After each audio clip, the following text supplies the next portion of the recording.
admire this. Okay, let me move to another presentation. It's almost the last one. So as mentioned, I'm doing this for the first time.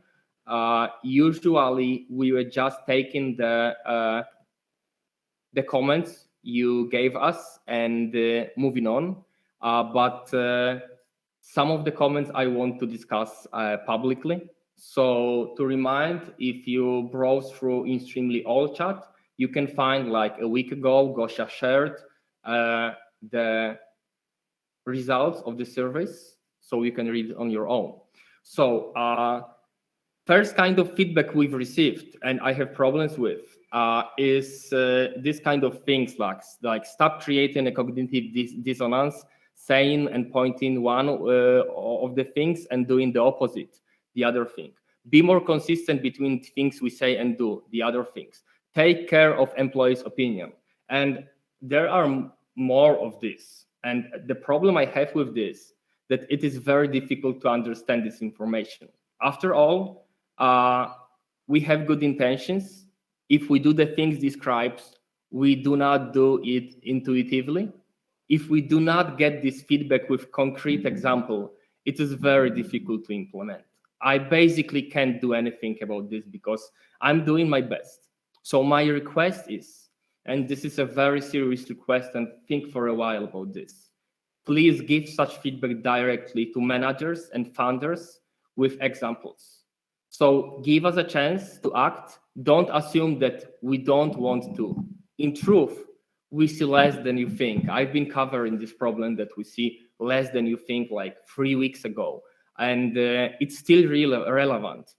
If we want to improve, and I promise we won't, we need examples. This is very important. And I know it may be difficult to reach out to the CEO or a other founder or a manager and say, hey, you did it wrong, or say like, hey, this is our value and I think you didn't do in line with this. But I encourage you to do so, because I promise if I would see you doing something that's against our values, I would tell you immediately and try to explain this. So I want you to come to me and say, hey, you did this, but this is against our values. And I would really appreciate this kind of a discussion, exactly the same as Julian said, like, hey, I disagree. And it gives me opportunity either to change my mind or to rethink what I have said. So this is important. This kind of feedback left alone in a satisfaction survey done once a quarter, it's not really very helpful and supportive. Okay, you can interrupt and comment anytime you want. I will go on. Okay. Maybe the person who wrote it or who thinks so can give an example. Maybe not now, if it's not comfortable, but directly to Maciej, for example. So, yeah. I mean, it doesn't have to be about me. It can be basically about any manager or a founder. If it's about me, I'm really happy to take it. You can trust me or not. I hope you trust me a bit. I feel like a responsible grown up that is able to receive a feedback that would be helpful for me as a human being and as a manager. So yeah, really. Okay, another thing. Internally, stop selling the company success in the same way it's done in external marketing. I don't understand this. It's very difficult to understand without an example. I can make multiple assumptions, but the chance that I will find the right answer, what the person thought about, is really small. I need an example here. So please remember, good feedback is always about the example. Next time when you do the satisfaction surveys, that's okay not to give the feedback personally if it's difficult, but just when giving the quarterly feedback, please give an example. Stop selling the company success in the same way it's done in external marketing. An example is when you said this and this and this, and this would be very helpful. Okay. Stop changing the company policies and goals so often. I know that we are not the best place for someone who doesn't like change, but I would say that the reality is constantly changing and we need to adapt. And I know that some decisions are good and some are bad, but I'm sure we will learn and we are learning. Anything that requires change can be difficult, and I can see how difficult it sometimes is for new people, for people who are joining the company. Yet I'm a huge believer that in order to learn and grow and make progress, we must constantly change.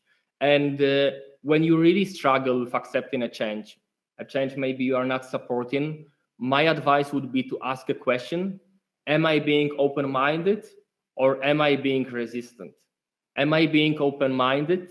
And if so, maybe I would try to find something good in this change. Or am I being resistant and I'm just having problems with the change? So we tend to believe that things can't get much better where things are going well, but this is why companies die. And startup is about a constant change. So until I'm the CEO, this company will be a bit crazy in terms of how we change things. But we are doing quite well up to this moment. And I hope that this openness for change will bring us some more successes. And I want to share it with you. So this is a diagram made by Ray Dalio out of the book I've been covering a lot recently. So Principles by Ray Dalio. I know some of you is already reading the book. So learning is a process of making choices and learning out of failures. Or maybe another way, like progress, making a progress is the process of making choices and learning out of failures. And this is the only way forward. So if you imagine a progress of a company, it's always like on this diagram. You go down, then you go up, you go down, then you go up. It's all like a roller coaster. Yeah, so there will be changes. Any questions? Okay, another thing, stop hiring new employees too fast. So I agree if it means that we do recruitment errors, and I agree that recruiting slower, more carefully can be a cure. So we need to have better bets, and we need to understand better who is the best fit for the position, because the cost of bad recruitment is devastating. So we shouldn't hire employees too fast. And we really work hard with the entire HR team, with Ola, Claudia, and Gosia, to make sure our recruitment bets are the best possible. And we are just starting to introduce new tools to do it. And I think we are better and better. So if we speak that we can't recruit too fast, it's true.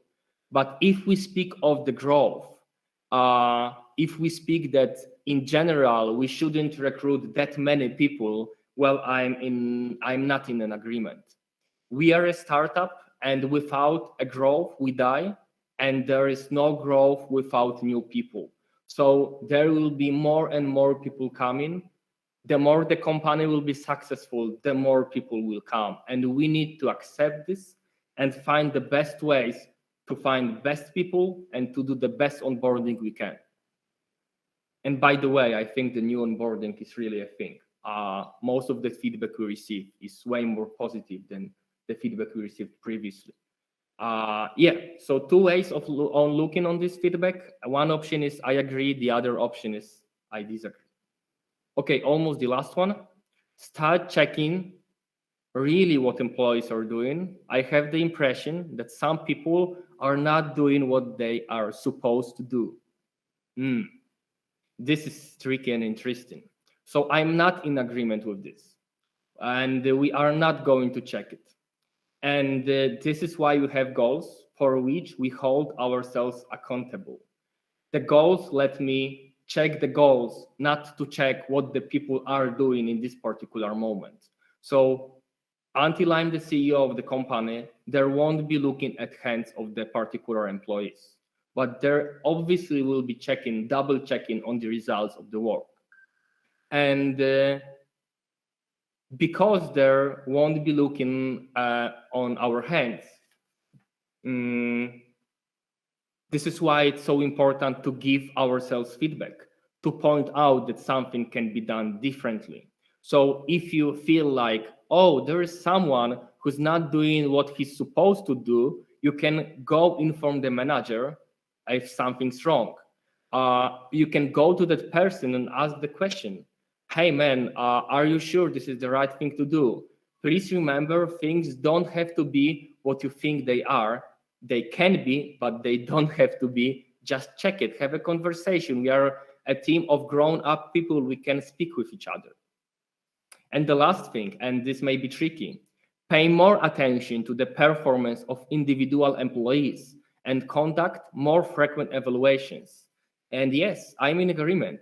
Surprisingly, because it may be similar to the previous one. So the previous one is like checking what really employees are doing versus pay more attention to the performance of individual employees, conduct more frequent evaluations. Yes, we need to make sure if the results of particular work is good, and we need to make more frequent evaluations.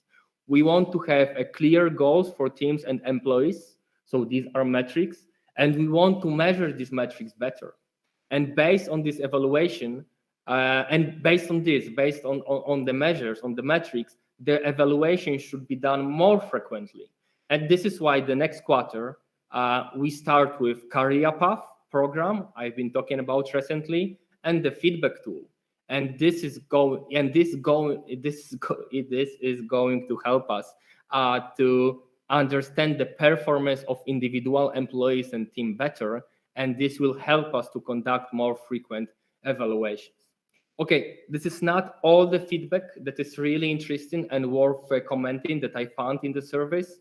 I don't want to make it any longer. I think that the next week I will cover 3, maybe 4 more points. But yeah, thank you very much for all the feedback. Thank you very much for doing the surveys. We really read them. This is one of the main things I did last week, like analyzing the feedback, trying to connect the dots, trying to understand the different perspective. And without the different perspective, I'm really blind. So I want you to know and believe that I'm very much open to your perspective. And thanks for sharing